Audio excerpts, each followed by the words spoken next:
Some of you probably have no clue as to who MEDARVA Healthcare is. We happen to be the small but very independent healthcare system in the Central Virginia area. Our heritage is that we used to be the Richmond Ioneer Hospital. Many of you probably were patients there or have had family members who were patients. We left downtown in 2002 and opened Stony Point Surgery Center out in the Stony Point area. I'd like to welcome you all for being here tonight. This is kind of an exciting new challenge for us. At MEDARVA, we believe that one of our roles is to create conversation in the community. We think the more that there's discussions and conversations, and I emphasize civil conversations and civil discussions, the better informed the community is and the better informed our politicians can be. I think one of the challenges we have in the United States right now and in Virginia is there's not enough discussion, not enough conversation. Too many people are taking positions hard and fast and don't really care what their opponent may or may not be saying or thinking.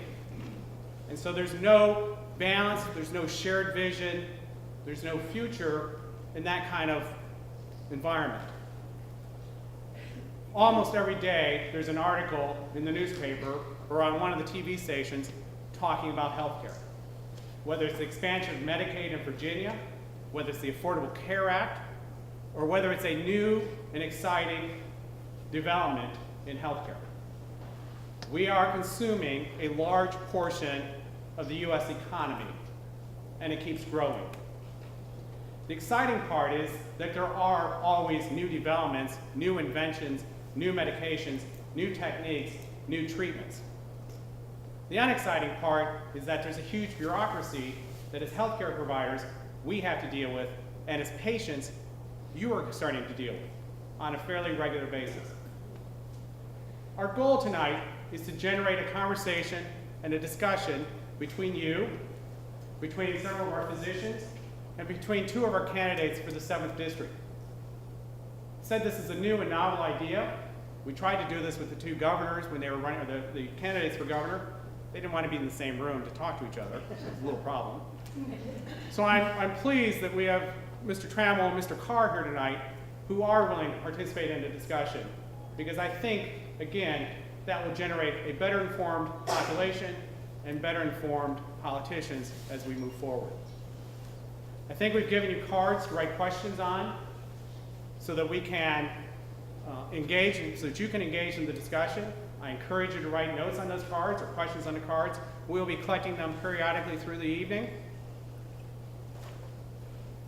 and trying to assimilate some of those questions. If several people have asked the same question or something similar, we'll try to pull them together and ask to the candidates and actually to the physicians. I'm excited this evening because we have Mr. Holsworth here, and this is where I have to put on the glasses, because even though we do a lot of ophthalmology, I can't read anything in front of me. Bob Holsworth is the managing principal of Decide Smart.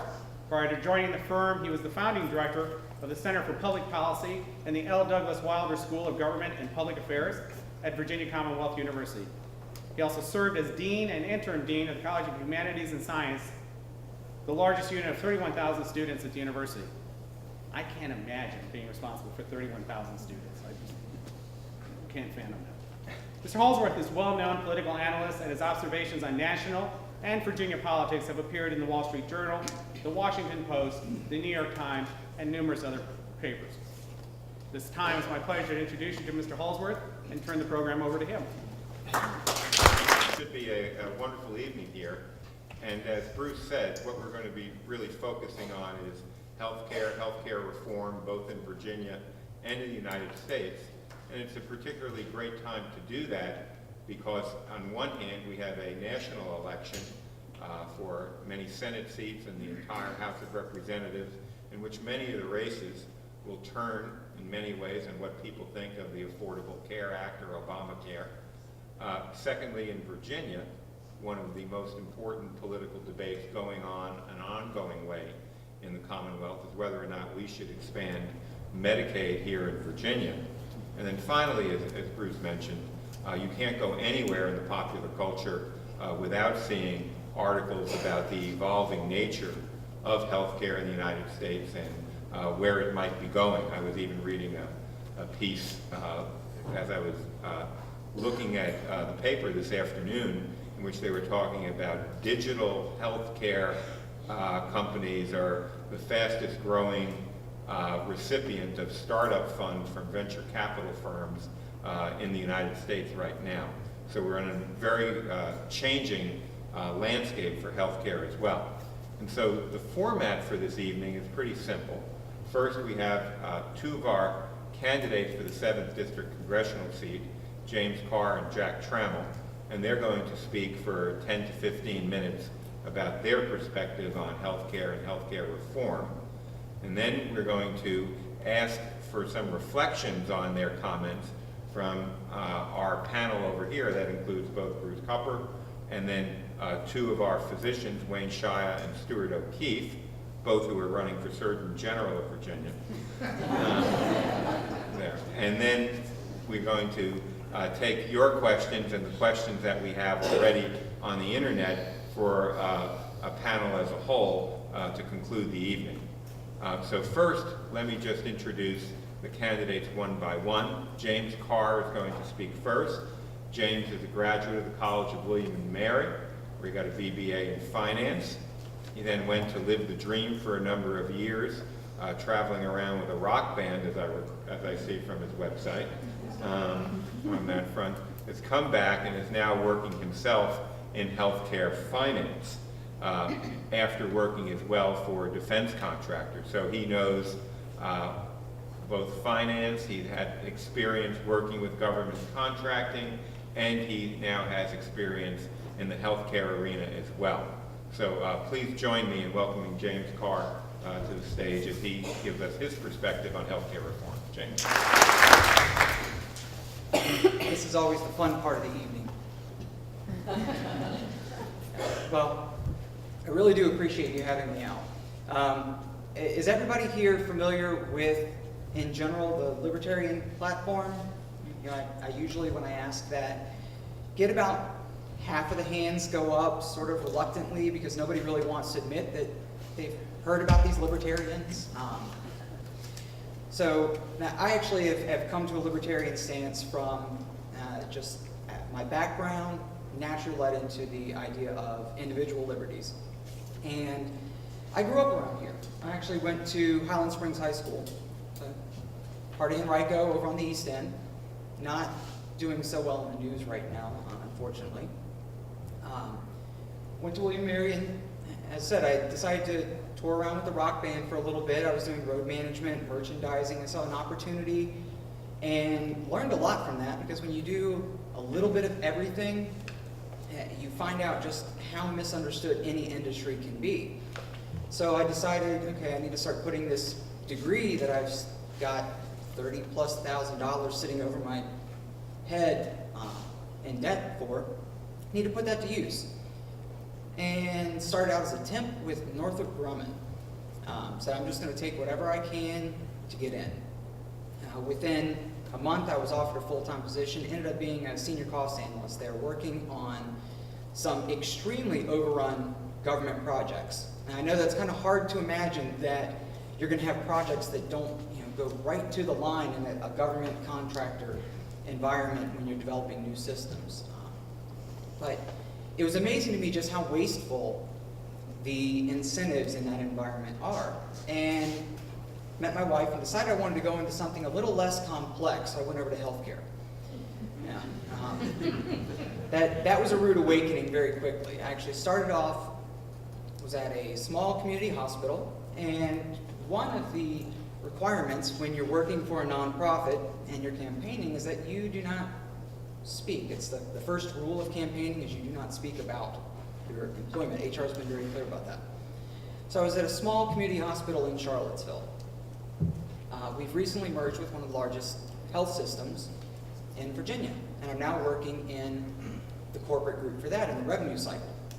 So I've been doing the finance and analytics in healthcare for about 8 years now, running the financial systems, running an analytics team. And everybody's been paying attention. We've had this, ACA. I refuse to call it Obamacare. I think that's a incorrect term.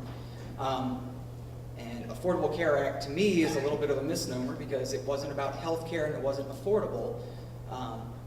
so you can see where my stance is on that.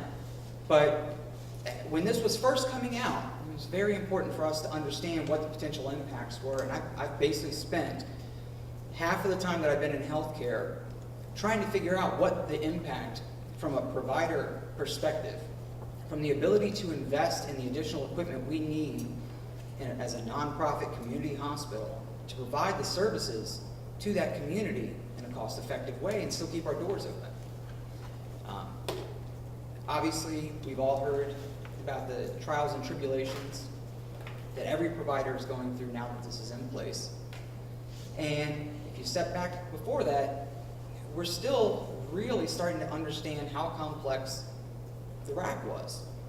Is everybody here familiar with the RAC? The idea that Medicare said, well, we're going to pay an external contractor based on the money that they identify that they think we've overpaid you, and then you have to fight to get your money back. And we're going to go retroactive 5 years for that. So Medicare has already paid you. They say, yeah, this guy thinks we might have paid you too much. We're going to just take the money back. And now you spend, in a lot of cases, more than you actually got in the first place in labor costs to fight to get that payment back that you actually deserved. And what they're seeing is that it's not even worth it at Medicare. They're wasting a lot of money. So they just released, in the last couple months, an idea that they said, well, any of these accounts that are in dispute, we're going to go ahead and pay you about 68% of them if you agree not to dispute anymore. So they the government put a system in place that was imperfect, to say the least. It was a very poor incentive for this contractor to say, we're going to pay you based on what you identify to be wrong. They're feeling the pinch of it, just like most large federal programs are that get implemented poorly. And now they're trying to find a way to get out of it, and they're not doing so well. So about a year and a half ago, I had a political blog for a long time. I'm not a politician, obviously, and my history is not out here in front of people talking about my political beliefs. About a year and a half ago, I was just fed up. We were going through one of the ugliest gubernatorial campaigns in Virginia. And everybody remembers that every time you turned on the TV, there was some mudslinging ad. And I've got a 4-year-old boy, and I've got my twin girls just turned 2 3 weeks ago. So pretty busy around our house. And I just couldn't take it anymore when I'm trying to talk to my son about something just after dinner, and he looks over my shoulder at the TV, and he says, that man is cross. And it was one of the political ads, of course. They catch somebody in the worst possible moment with a really angry face on. And I just couldn't sit by. It's bad enough that you see poor policy choices, but when you see the environment that our existing two-party system has built, and you see what it's done to the political process in general, I couldn't let that happen anymore. I'm very lucky that, well, Jack and I have been at several events, and we get to have very productive conversations. And tying on to what you said, it doesn't have to be this antagonistic approach. We actually both want the same thing. We want to work toward a better system for Virginia, for the country as a whole. We have different ways about getting there. We have different ideas about the approach. So we get to discuss what is the best approach, knowing that we have the same goal in mind. And that's not something that you find very often in politics. So I'm actually really enjoying the fact that we get to do this.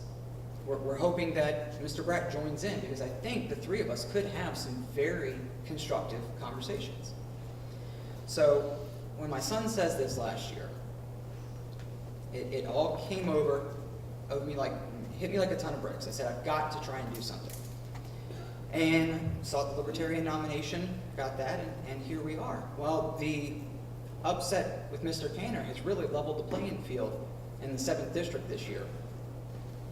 And I think we have an opportunity to send a message to Washington, not just an individual liberty message, but a message about the constituents' view on how dysfunctional this two-party system has become, and the desire to inject a good competitive spirit of ideas You know, we are, in theory, a mostly free market economy, and that free market should apply to ideas as well. Because when you have healthy competition, you end up with better results. And that's what I'm trying to offer here, is a chance for us to fix this system. I welcome anyone to take a look at my site. I've been criticized for being a little bit too open. I go into most of my ideas. I've posted on any of the main issues, 1,500 to 2,500 words. A little rambling at times, I think, but it's genuinely the logic behind how I arrived at most of the ideas. And I hope that most voters will actually take the time to read all three candidates' stances and find the one that actually represents you the best. Too often we get stuck in this idea that, well, what's the letter beside their name? Because they represent me. And we've seen clearly over the last several years that is not always the case. It takes about 5-10 minutes to go out and educate yourself on each individual candidate. 15 minutes to a half an hour is well worth the future of this country. So please do. We've got information out at the back on your way out. And even if you don't like my general stance, educate yourself, because it may provide you with some questions to ask, whichever of the three of us actually becomes your next representative. And getting those questions from the constituents is going to drive a more productive process. You need to hold politicians accountable. Second speaker this evening is Jack Trammell, who's the Democratic nominee for the 7th District Congressional seat. Jack has a long history in education. He's been a school teacher. He has a master's, I think his undergraduate degree from Grove City College, a master's and PhD from VCU. He's taught both in the public school system, K-12 system, and has also for many years now been a professor at Randolph-Macon. In many ways, he's a Renaissance person. He's written, I think, well over a dozen books, in both fiction and nonfiction. He's, besides being a professor, he's also been a farmer, as I think, has a working farm as well. And last year, I think for many, perhaps some of the same reasons that James got into the race, decided that he really wanted to do something to change the nature of the political dialogue, and got into the race for the Democratic nomination for the 7th District, and then he obtained that and is now a full-fledged candidate. So join me in welcoming Jack Trammell to the stage. Thank you. It's great to be here tonight. And James, thank you. We have gotten to know each other a little bit at some of these events, and as you said, I enjoyed the dialogue quite a bit. My history of how I came to run for office is a little bit different. I was very frustrated with the earthquake and the results we got from our representation. I live in Mineral, about 2 miles from the epicenter. My kids' high school was totaled. They graduated from a trailer school. Our 1895 house lost its chimneys and had severe damage to the basement. It was a real eye-opener for us in how your life can change just in the blink of an eye. And most of you probably remember where you were that day when the earthquake happened. I was in my office at Randolph-Macon watching glass rippling like water in the building. It was amazing. I'll never forget that sight. But that growing frustration with what's going on in Washington rose to the point where 2 years ago, people asked me if I would run, and I declined because I still had children at home. I had a career. This past winter, people asked me again, and they said, your last child is graduating from high school. You've had a 25-year career in education. What do you think now? And I started to think about it more seriously, but one of the things that tipped the balance was that at Randolph-Macon College, I require my students to complete service learning. What that means is that the first 2/3 of the course is about theory. The last third, they go out into the community and they practice putting theory into action. So for my students, that included working at the McGuire VA Hospital with vets who were wounded. It required students in another course to go to the Hanover Arc and work with adults in the community with disabilities. And they came to me and they said, you've been complaining so much about Washington, it's time for you to complete your service learning.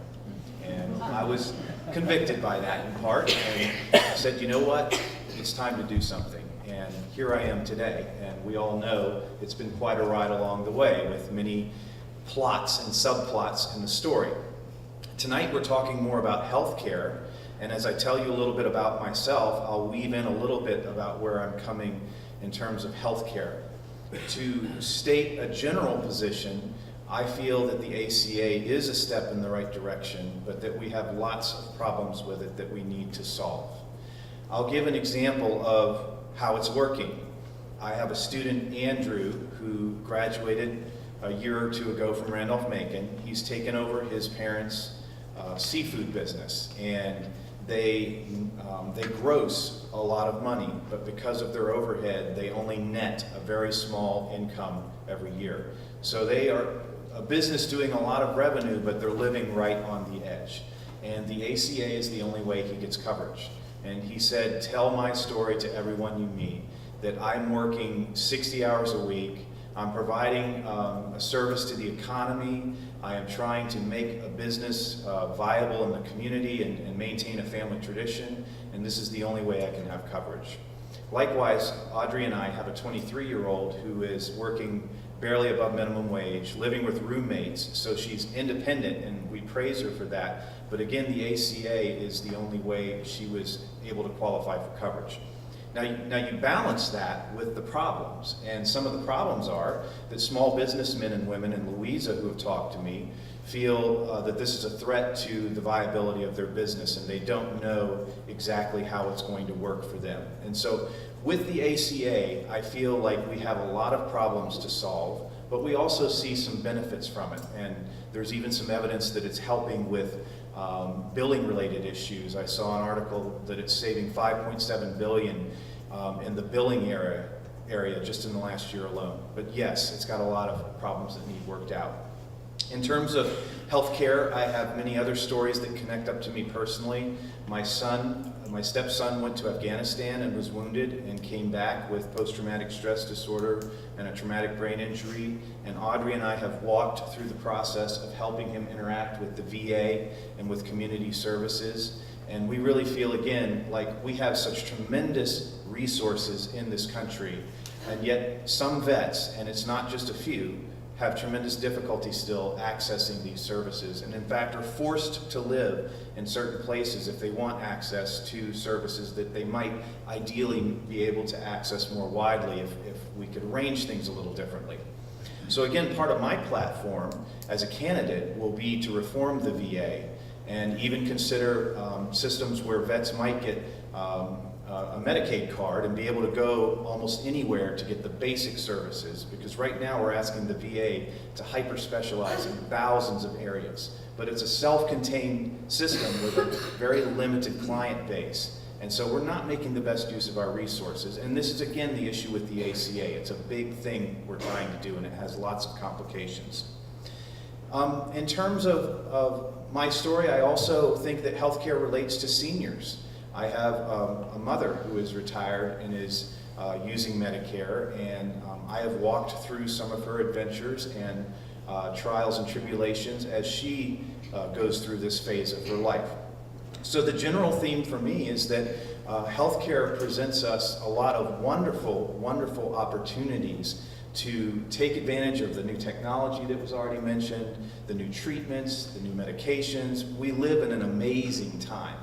But we also are seeing networks, and I teach about structuralism and the way these pieces all work together. It's immensely complicated, and people are really having a hard time understanding what I would call the bane of unintended consequences, something that seems like a good idea, and then you put it into practice, and it turns out it's not working the way you think it was going to. That means we have to have people in Washington who are willing to adjust. They're willing to say, okay, that didn't work so well, but let's not give up. Let's try doing it this way. So as I introduce myself to you as a candidate, I'll tell you a couple of other things very quickly. As James mentioned some of his positions on some things related to other areas. As a 25-year educator, I think we have a lot of heavy lifting to do in education reform, from student loans all the way to pre-K education. I mentioned student loans specifically because I thought my $50,000 student loan for my PhD was big, but ask any medical student who's coming out with a couple $100,000 in student loans, and mine doesn't look so bad. But we have an issue when we're asking young people to come out and start a life where their student loan is more than a mortgage on a small house would cost. I also think in education we're in the midst of a problem with the accountability movement and the testing movement. And this is something as an educator that I'm committed to reform. There's one school system in Florida where the students spend 35 of the 180 days locked down in standardized testing with multiple choice.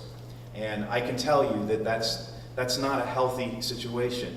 What do we use, what skills do we use in most of our daily jobs? I have an iPhone, and a lot of being a candidate is communication skills. These are basic skills for competency in the 21st century workforce. Standardized testing does not test you on communication skills. It doesn't test you on your ability to navigate the technology and the broadband world we live in now. The accountability movement has not helped us catch up in STEM research, and so we've got some issues, and education is a place where we need to address those. I think tonight, as we talk about healthcare, one of the important things we should remember is that there are no easy solutions. But what we need are people who are willing to fill that hole in the middle in Washington right now. The hole where people from both parties, both sides, and from divergent viewpoints can come together and have a conversation about how to solve some of these problems. Senator Tim Kaine put it really well a week or so ago when he said, we not only need people who are willing to reach across the aisle and willing to communicate, we also need people who are willing to learn the new skill set that communication is going to require of them. And so it takes more than just a willingness. You have to learn a new way of interacting with each other.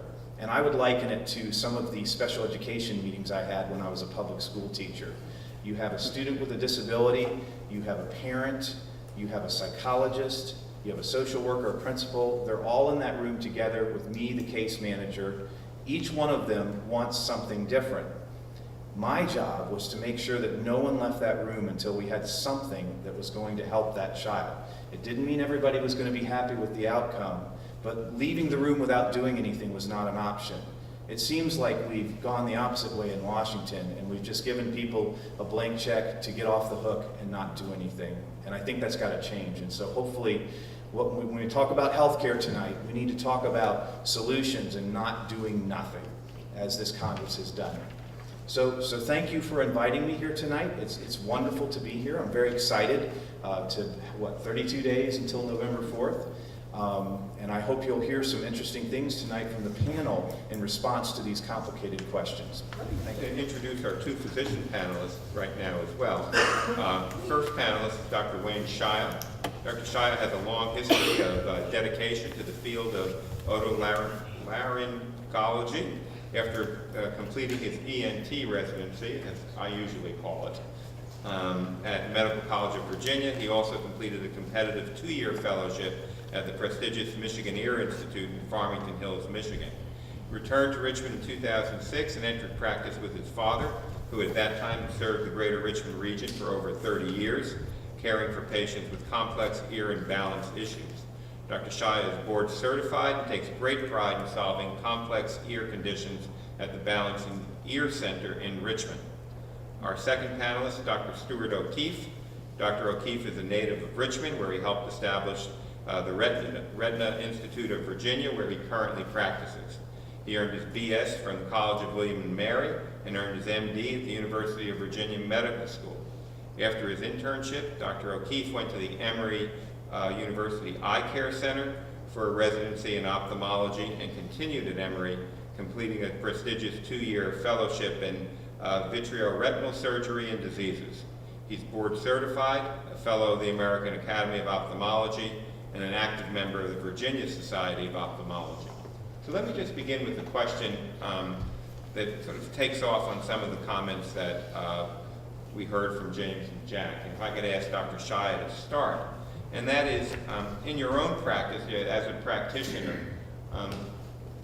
what have you seen since we've had the Affordable Care Act in terms of what are its advantages and disadvantages for patients? Well, is this on? Well, certainly the Affordable Care Act is a big part of our practice. Initially when the Affordable Care Act was working on some of the kinks in their system, they only had a few otolaryngologists like myself that were accepted onto the plan, which meant at the beginning we sort of had a big wave of patients come into our practice. And so far it has actually been okay.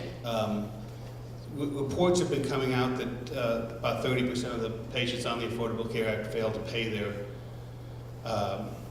their premiums for their insurance to continue them. And I haven't seen that in my practice, but certainly that's something that could certainly impact my ability to take patients with the Affordable Care Act. Because if they don't pay their premiums, then unfortunately our practice doesn't get paid, and then we have to go after them personally. Which is not the business that I'm in. I'm in the business of taking care of ears and balance and ear, nose, and throat issues, and not going after people to make sure that they pay for the services that are rendered. But it has had an impact on our practice, but we still continue to see patients without health care who state that the Affordable Care Act isn't quite as affordable as they want it to be and choose not to have health care. Stewart, same question. In terms of, it certainly has opened up the door and provided access for a fair amount of people to come and access our office. I'm an ophthalmologist, but I deal with vitreoretinal surgeries and diseases, things like macular degeneration and diabetes and retinal detachments. And a lot of those conditions, believe it or not, people will not seek care until they have a problem. And a lot of times it's those individuals that maybe have said, well, I don't necessarily need insurance right now, and then they're put into a bind where they have to seek care right away. So people that plan ahead and have obtained the proper paperwork and went through the Affordable Care Act, they're able to be seen. However, just as Dr. Shaia said, I probably have just as many, if not more, people who come in just as we would term a charity care patient or a self-pay patient, saying, well, I looked into it and it's just still too expensive for me. And that's a bit confusing for me because I certainly don't know their backgrounds and I don't know their financial perspective, but I guess I was looking more to the fact that I wouldn't see charity patients or self-care patients anymore. I thought everybody would be very welcomed into the system. Well, part of the issue that we have, when the state approved the relocation of the hospital to Stony Point, they required us to provide 2.3% of our gross revenue in charity care. So, and I don't think I'm alone in this, I think a lot of hospitals are struggling, well, what is charity going forward?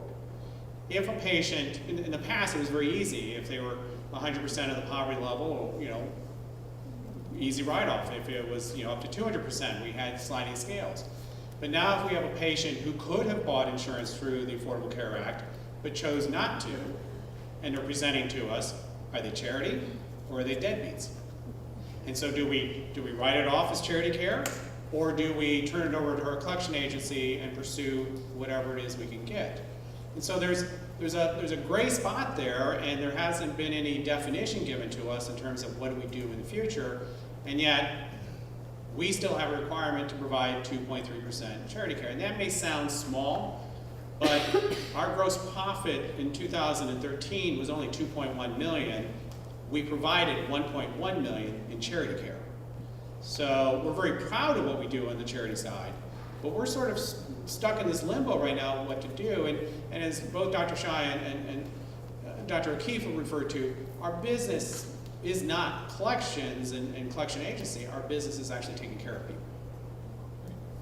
Okay, thank you. Will everyone be able to hear me without or? Microphone right next to me. Well, one of the things that, unfortunately, and I think we've both spoken to this several times, is the case in Washington. Most politicians don't understand that politics is the art of the possible. Now, ideally, if I were to say my principles, I'm a free market supporter. I don't like the idea of large, cumbersome, federal level programs, but there's not going to be enough backing to repeal. Now, anyone that wants to say we need to have a 55th or a 60th or 75th vote to completely defund ACA is not living in reality. They're wasting a lot of taxpayers' time talking about something that's not going to happen. So, as we said, we have to shift the focus on how do we most effectively move to fixing the issue. Now, don't get me wrong, if it came up that there was enough support that it was possible, I would support the idea of moving away from ACA and putting a better solution in place.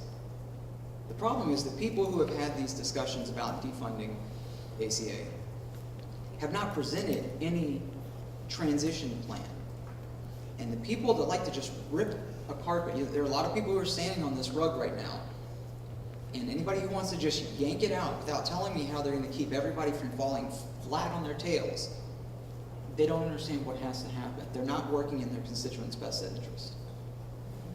Jack? Well, of course, as I said, I don't want to see it repealed. I see that it's headed the right direction. I teach in sociology, and that's one of the few areas in higher ed where social justice is kind of built into the nature of inquiry in that area.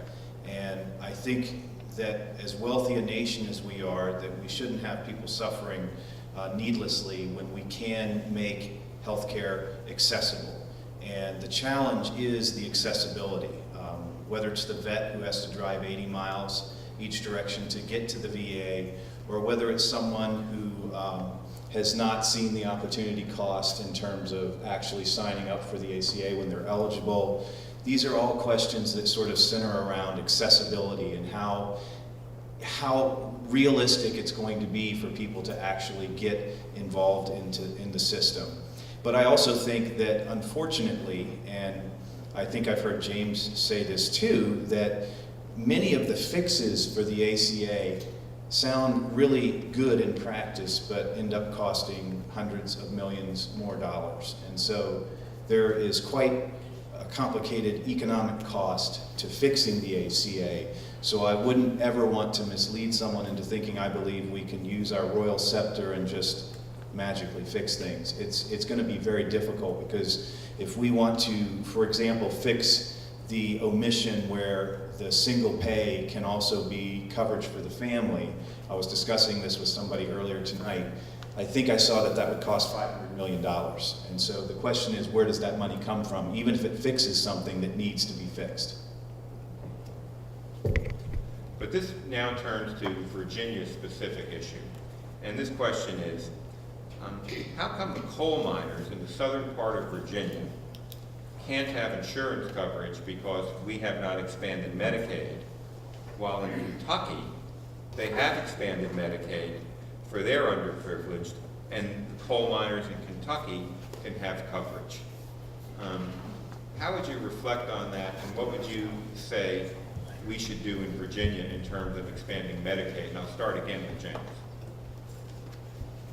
Well, the difficult part for me is that the money associated with the Medicaid expansion has already been taken from the taxpayers. It's already sitting up there in a fund at the federal level. I will argue with you that that money should never be taken, and we should be taking a lot less out of everyone's paycheck. But once it's been taken, it doesn't make sense to me that we, Virginia, does not accept that money back. You know, it's an unfortunate situation where the federal government holds hostage the dollars to force their own agenda down to the states. But the reality of it, again, you have to make a reasonable assessment. No taxpayers in Virginia are benefiting from us not accepting the Medicaid expansion. They've already paid into it. The appropriate approach is to accept the expansion and work toward reducing the program overall.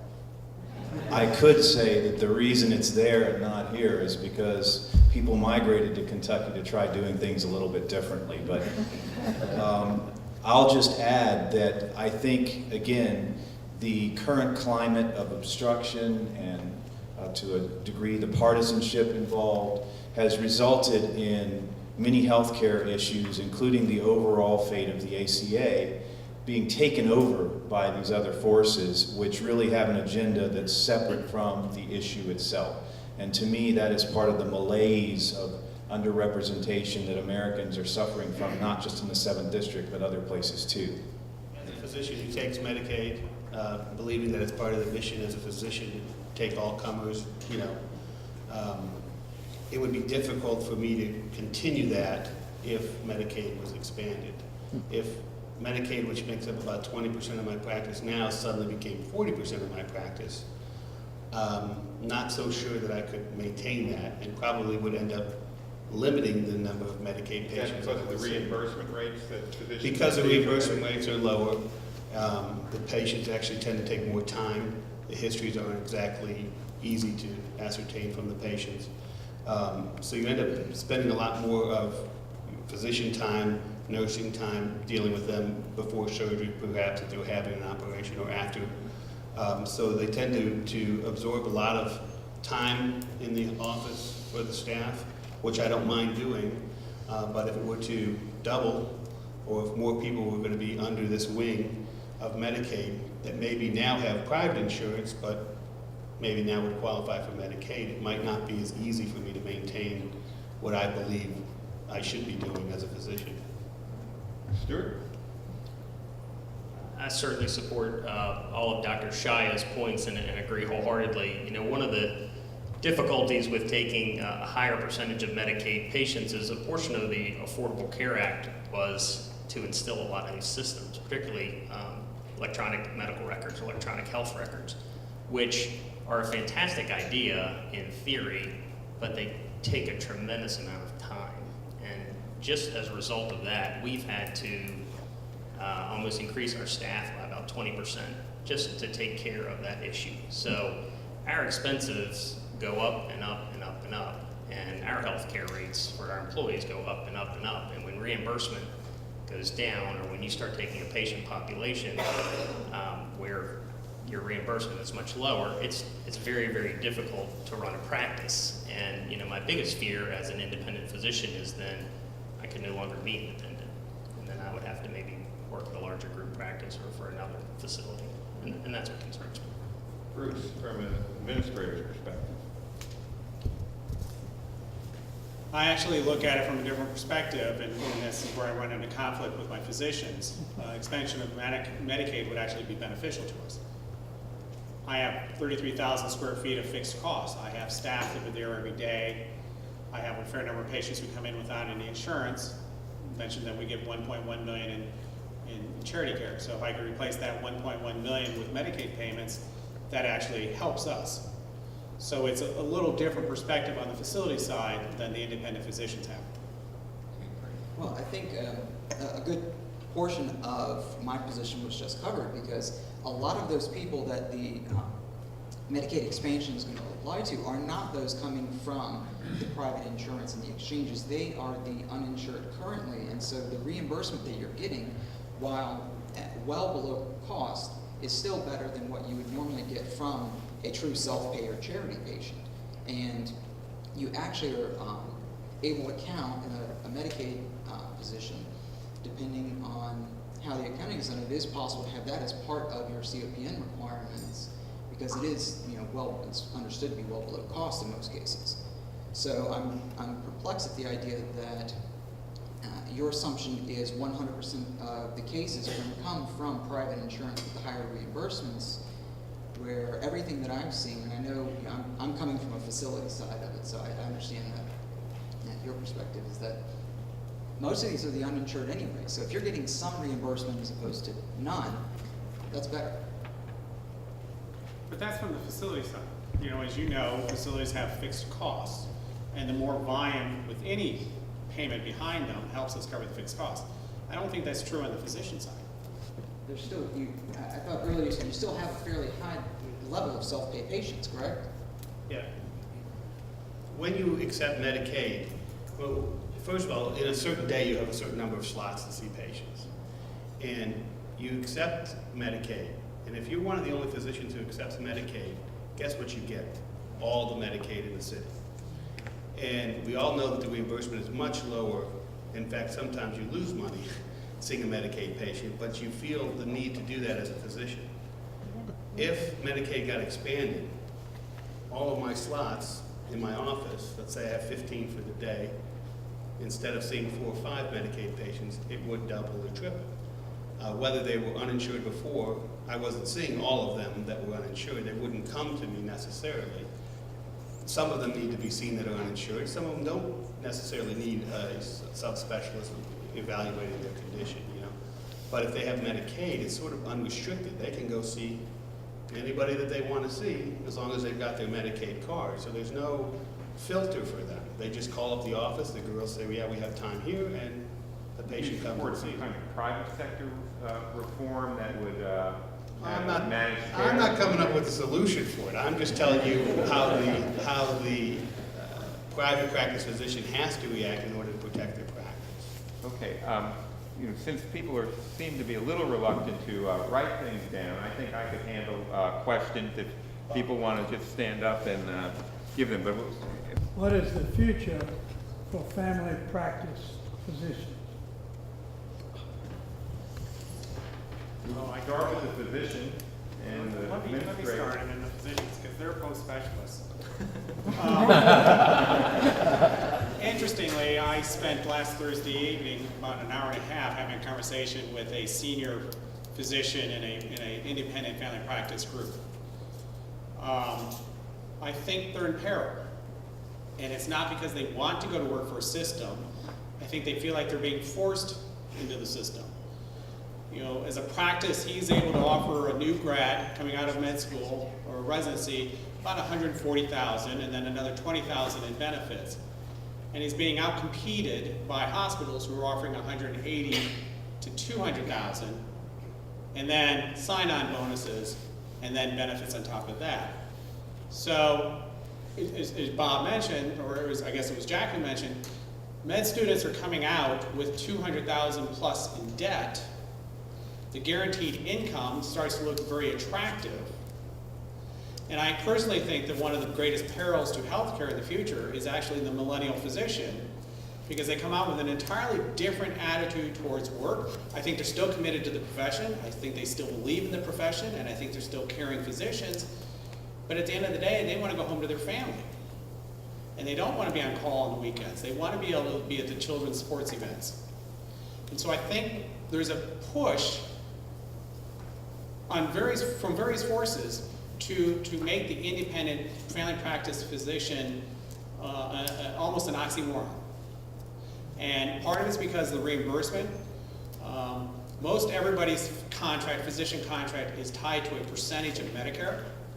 So if Medicare goes down or changes, then their reimbursement goes down as well from the commercial carriers. And so I think the system is really screwed up, to be quite honest. We place too much value on the super specialties, you know, that not to pick on anybody, but you know, that subspecialist surgeon who can save your life, one person's life, versus the family practice who's caring for 3,500 patients at a time. We're not valuing those physicians. The system is not valuing those physicians as they should be going forward. Do you see any incentive in the Affordable Care Act that changes that process at all? Unfortunately, the Affordable Care Act made it worse. As the physicians pointed out, the requirement for an electronic health record is, in theory, sounds great. In practice, is costing them millions of dollars. And as Dr. O'Keefe said, if you've been your physician lately, if it's a younger physician, 35 and younger, they've grown up with computers and iPads, and so they're used to clicking away on a computer while they're talking to you. How many of you have grandkids or children who stare constantly at their iPhones instead of making eye contact with you? They're used to that. The older physicians are paying for a scribe to be in the room with you, who's basically transcribing everything the physician says to you. The hospitals are acquiring them we're acquiring them at a rapid pace in order to capture not only the money that they make, but their referrals and the testing that they would order. And I just think it's very difficult for the family practitioner at this point. Undergraduate debt, $250,000 of medical school debt provides different incentives too. I think one of the difficult part about attracting family practice residents, and Dr. Shaia and I are probably great examples, is when you go through medical school, it's not the most exciting field that you're going through. So when you're exposed to all the different subspecialties and the technology and the developments and the surgeries and the different techniques, I think family practice kind of gets left behind in that. And so, just like anything, and you all know very well the importance of education, the importance of educators. So probably the biggest importance of getting good family practice residents is getting more dynamic practitioners during the medical school days.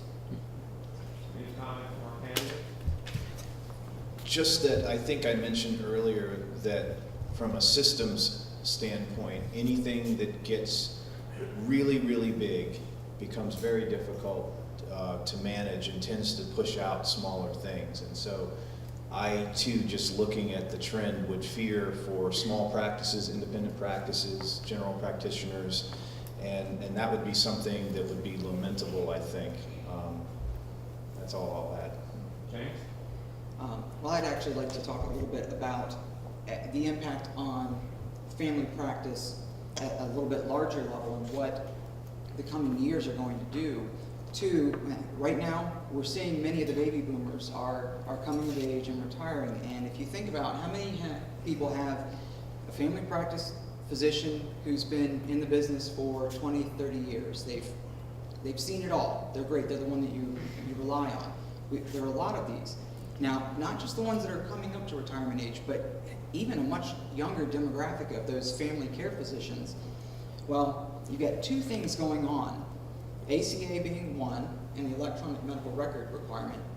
But, again, a CMS mandate that's come down from the World Health Organization, the transfer from the I-9 to the I-10 coding system, which explodes the number of codes that these physicians have to have.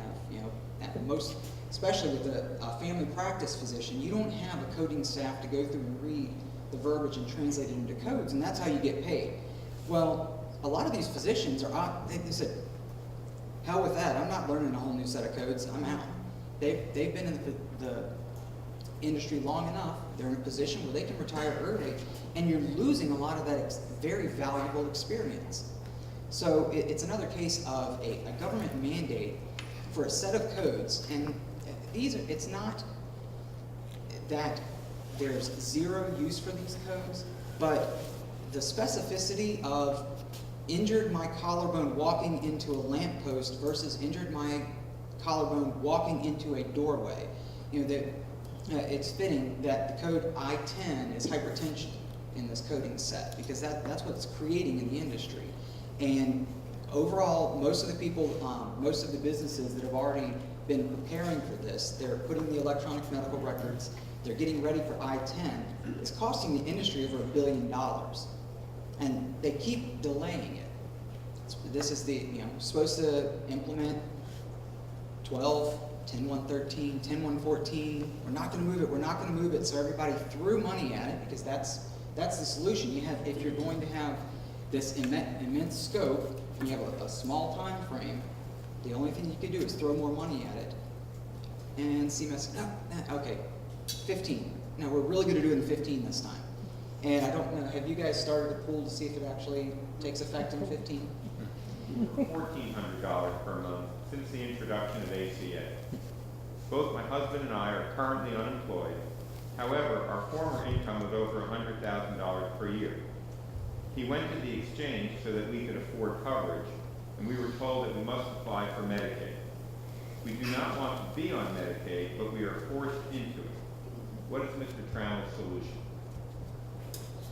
Well, my solution is that ultimately Medicaid shouldn't be a bad thing. It should be a baseline access to the best entry-level care that we have for a variety of situations.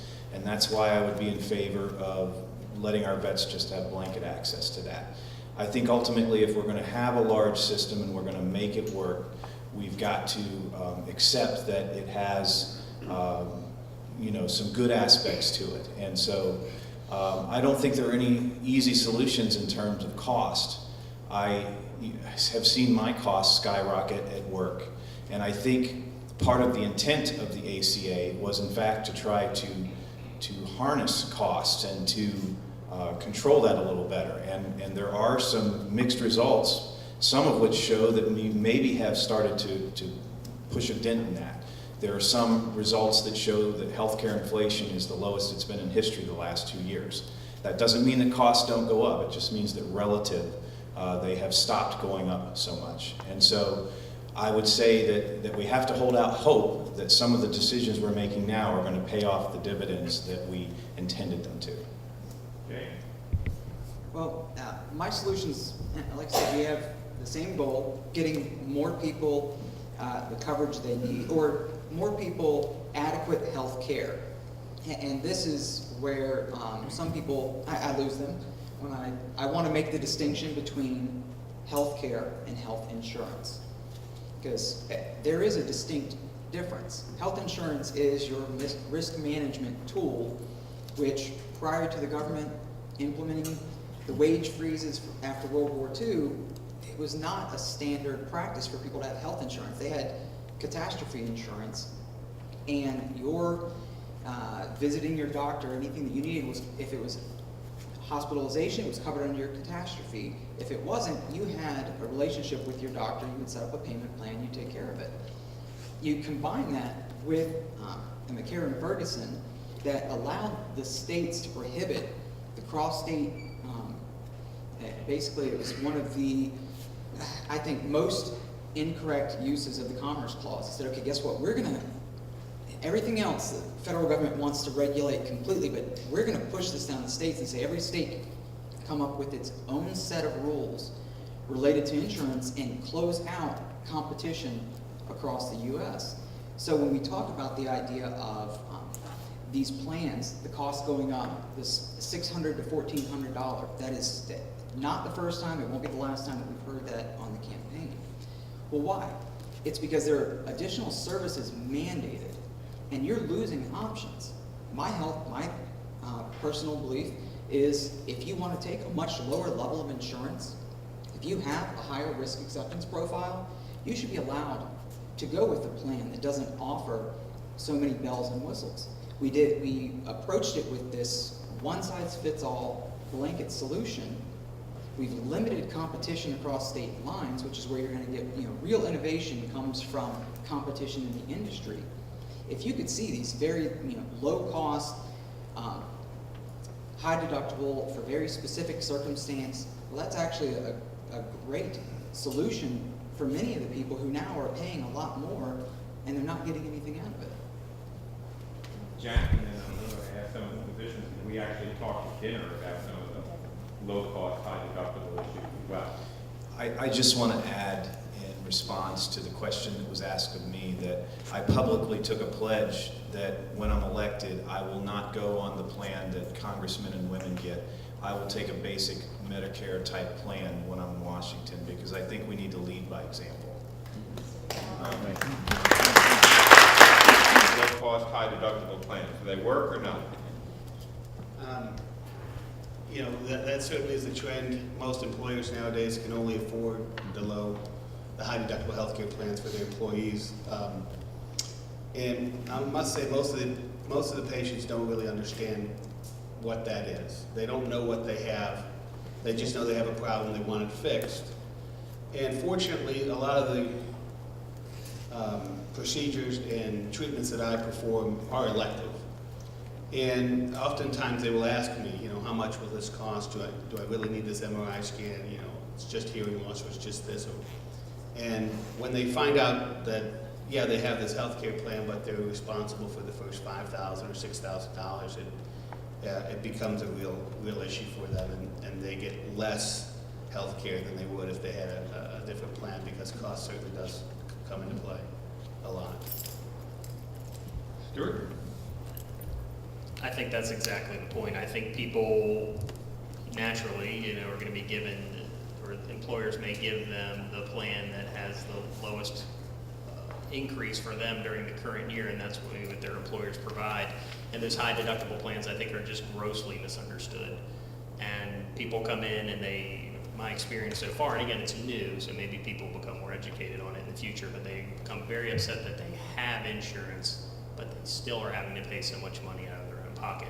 And I have had more people than I can count who have deferred sight-saving therapy because of that high deductible plan. And I guess that's a personal choice, but I certainly hadn't seen that in the 12 years prior to this coming around. Okay. To allow outpatient surgery centers to more easily expand in order to decrease costs to patients. Now, I'm not saying that you planted that question at all.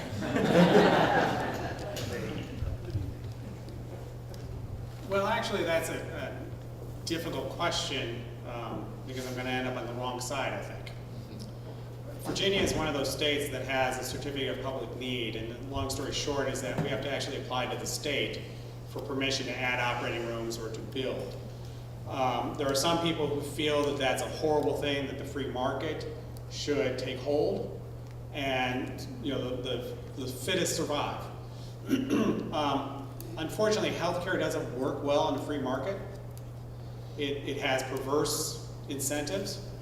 In Ohio, where I came from, they eliminated the certificate of need, and I'm going to slightly exaggerate, but I think on every corner there's either an MRI or a CT or a surgery center. And they have not seen costs go down. What they've seen is consumption go up. And there's an incentive, not to pick on surgeons, but there's an incentive to operate, incentive, the surgery center, I certainly get paid by doing volume. And so it really does function a little differently than the 7-Eleven on the corner or the gas station on the corner. What we find is that competition doesn't really exist in healthcare. What we compete for is the surgeon. And whatever incentive by offering great care or great technology or an ownership interest in the center is what we use to attract that surgeon and then bring the patients to us. So I'm one of those who says, actually in Virginia, I think you're better off having the certificate of need than some other states have experienced.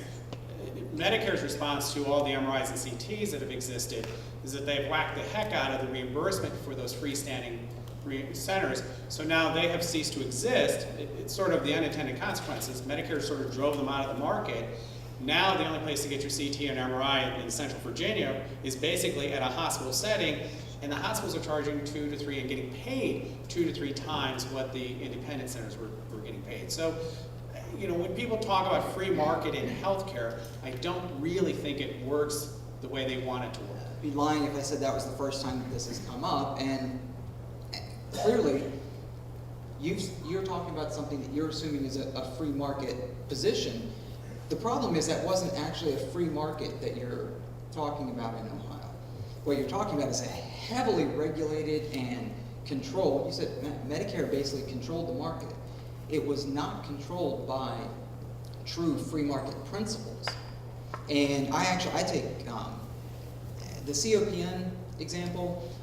Well, luckily that's not at the federal level because I would have a real problem with it. I'm much more flexible with states making bad decisions than I am with the federal government because you can move from state to state if you don't like how your state operates. Much harder to move from country to country. But the idea of a free market application in the healthcare industry, we had that. We had that for many years, and the government forced us away from that. Government said, no, we're going to implement. I mean, if you really look at the difference, as long as you separate out healthcare and health insurance, we haven't had a free market since the 1940s. It was working before then. We had a war. We decided to change the way things went, and we decided to completely absorb this idea, to control this market completely at the federal level. And we have seen healthcare costs go up dramatically since then, compared to average wages. So if we've allowed the government to do this long, and it's failing, why are we continuing to expand that government oversight and the lack of free market principles? That I would very much argue that in a true free market approach, healthcare works very well.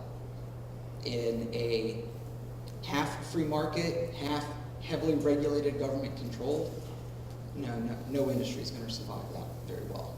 So would you roll back the rules and laws that we are dealing with as part of your position? Again, the art of the possible. If I had the magic scepter, yes, I would propose that we would start to remove a lot of those impediments that the government has put in place to a free market healthcare system. Let me follow up. Well, I'll mention two that come to mind right away. Since I mentioned small businesses, I would like to expand the exemptions and the tax credits for small businesses under 50 employees. If this is a challenge to as many small businesses as I feel it is talking to so many people around the district, I think that's something we need to address right away, because small businesses are the heart and soul of entrepreneurship and the market system that we have that works for all of us.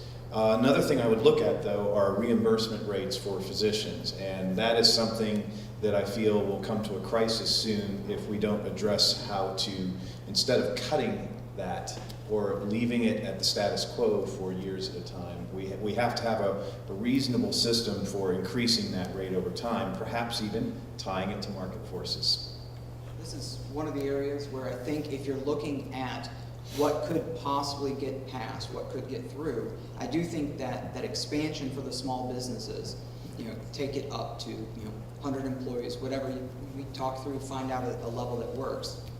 But getting rid of some of that burden on those small businesses is a great start. One of the reasons most of these plans that are out there, the cost went up, was because of the specific mandated inclusions. And it limited the choices that employers had to offer, and limited the choices that insurance companies could offer to get some of these deductibles back down, or some of the premiums back down. So getting rid of some of the mandates that are in ACA, pulling them out and allowing the market to bring the prices back down under control, at least lessens the burden on those of us who are paying for our plans through employers at very least. Sure. I think we have looked up north and we've seen some of the benefits of that. One of the benefits is that they've been able to expand coverage a lot more painlessly than we have expanded coverage here, where it's been a real battle to reduce the uninsured by even 5 million over a couple of years. But we've also seen there that they've had some of the systemic difficulties that we're seeing here. In other words, do doctors get paid what they're really worth under that type of system? Do people have the kind of access to the quality of care that they might get in a more market-driven system? So I think we have lessons to learn, both pro and con, by looking at other places like that. James? Simple answer, horrible. Not a surprise. Now, again, when you take competition out, we have a broken political system. Why do we hand the reins of something as important to healthcare to individuals who can't come up with a compromise that's in the voters' best interest? They're incentivized completely wrong. Think about the amount of money that's in politics right now. Where are the big donors coming from? A lot of people that are out here, a lot of these politicians are, quite honestly, not going to vote for something that is going to be in the best interest of the voters. They're going to vote for something that's going to benefit the big corporations that are donating to their campaigns, the ones that keep them in office for 30, 40 years. So you have a very perverse incentive, and you're putting more control in the wrong people's hands. I don't want a bureaucrat in Washington making a decision for me on how I manage my health. I just asked Stewart or Fortunate enough to train up in Michigan, which is only a few miles from the Canadian border. And everyone always talks about how great the Canadian system is. If you ask the younger folks, they praise it. If you ask the people who are sick, they're coming from Canada to Michigan for us to do the operations. And it wasn't just a few, it was hundreds a year that, because we were a subspecialized facility, and they felt that, the drive over and the cost would benefit them. And so if the system was working as well as they would like you to believe, I don't think we would have seen that population coming to us for care. Yeah, I guess my only real experiences. My co-fellow during my retina surgery training in Atlanta was a practicing ophthalmologist in Italy, and he found that there was just a huge dichotomy between the haves and the have-nots. And if you were in the sort of country-run medical service, you would get taken care of, but it may be weeks and weeks with something as critical like a retinal detachment, where there just isn't the urgency or emergency to it. But people who could pay for the private services could get taken care of right away. So he felt our system was much, much improved over that system. From your colleagues in health administration. Interestingly, I look at it from a different standpoint. I did some work up in Canada as a consultant. They would budget the number of surgeries, hysterectomies or colonoscopies or whatever, and they budgeted by the numbers. And when they hit their number, they were done. And so if their budget started on January 1st and they did all the hysterectomies that they had budgeted for in October, elective hysterectomies were stopped. Emergency ones would go on, but the elective ones would stop. And so I think that what we have seen is a fair number of Canadian citizens who do come to the States because they can get better testing, not better care, because I think the surgeons and physicians are all well trained in Canada, but they can get access to services down here faster. And there's also, in Canada, there are a number of clinics that promote sort of cash basis. And there are a lot of Americans who go to Canada for some of these services, but it's come bring your credit card. And so it's, I think that what you have is I won't say a two-tiered system, but I think you have a system that is based upon cash and one that is based upon the government. Transition now, you raised the question of maybe not enough doctors implicitly to serve new populations. And another one was the high cost of Medicaid patients coming in because they had this accumulated needs and not enough care in the past. 20 years from now, what do you think the situation will be with regard to the supply of physicians, and whether you would think that this medium, low income population that the Medicaid expansion is intended to cover is still going to be more costly? Well, it's tough to know what's on. Anyway, it's hard to know what healthcare is going to be like 12 months from now, let alone. I'm not sure, to tell you the truth, how we can handle that load of patients with the current number of doctors that we have. I know there's been a big push to have ancillary care folks take some of the burden, nurse practitioners, physicians' assistants, which in some instances is probably a good idea, and in other instances it might not be. So there's different reasons that you might want to see a nurse practitioner or physician assistant, maybe some reasons that might not be beneficial or cost effective. So I think that we're probably going to see a bigger push of ancillary care folks that are going to help us out in the long run. And interesting article in the Wall Street Journal came out last week that showed 12,000 physicians were asked the question, how is your morale? And 94% said poor. And I feel like there's just sort of a general malaise in the field of medicine nowadays. And then, of course, we are excluded from that. We're very happy with what we're doing. But that trickles down. So who's going to medical school now? And are those candidates are those students going to medical school? Or are they excited about going to medical school? Can they afford the debt that they're going to have coming out of medical school? Medical school applications 3 or 4 years ago really took a big dive. They're trending a little bit more upwards now, but I think you want to attract the best and brightest people to go into medicine. And just with the nature of the political climate and whether the ACA is a great thing or a bad thing, there's certainly not a lot of positive news about becoming a physician. So it concerns me about who's going into medicine, and that obviously is going to apply to who's taking care of us in 20 years, and it makes me nervous. Well, I think obviously, there's a variety of ways to address any goal. There are different ways you can get there.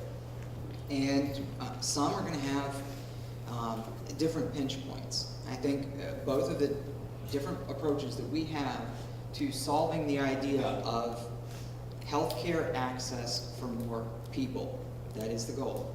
Affordable access to health care. There's one approach that says we need, as a country, to take on that responsibility and spread it across everyone, regardless of their using the system. And there's an approach that says allow the market to drive the costs down and get the bureaucrats out of the healthcare business. So we have two fairly distinctly different ways that I think we're going to come to some middle ground on, because that's the only way you're going to push this forward. But the goal is, across the board for everyone involved in this discussion, to find the way that actually keeps us from going further and further in the wrong direction. And is ACA ultimately going to be the correct approach? I do not think so. I think significant modification is going to be a starting point, and we're actually going to move on with another solution in the 5 to 10 year time frame. Because that's how long it's going to take for most voters to get fed up with this complete inefficiency in Washington and actually start changing the way they make their decisions around politics and elections. So. Well, when I look into my crystal ball and think about 20 years from now, I see haziness, because I think in part what happens between now and then will depend quite heavily on the type of people that we elect into office in Washington. And we need to elect people who don't think they have the magic scepter to change the world, turn things upside down. Instead, we need to elect people who are willing to work across the aisle, to look at the data as it is, and to problem solve. And that's a unique skill set that's not seen in Washington these days. Well, first of all, I want to thank everybody for being here this evening. I think the conversation's been very good and very enlightening, and hopefully you all are taking away some different perspectives, not only from what the candidates have had to say, but also from what our physicians have had to say about the healthcare system. I personally believe that the ACA is a horrible act, not because it does wrong things. It's horrible because one party refused to participate in the conversation and the other party rammed it through to just prove a point.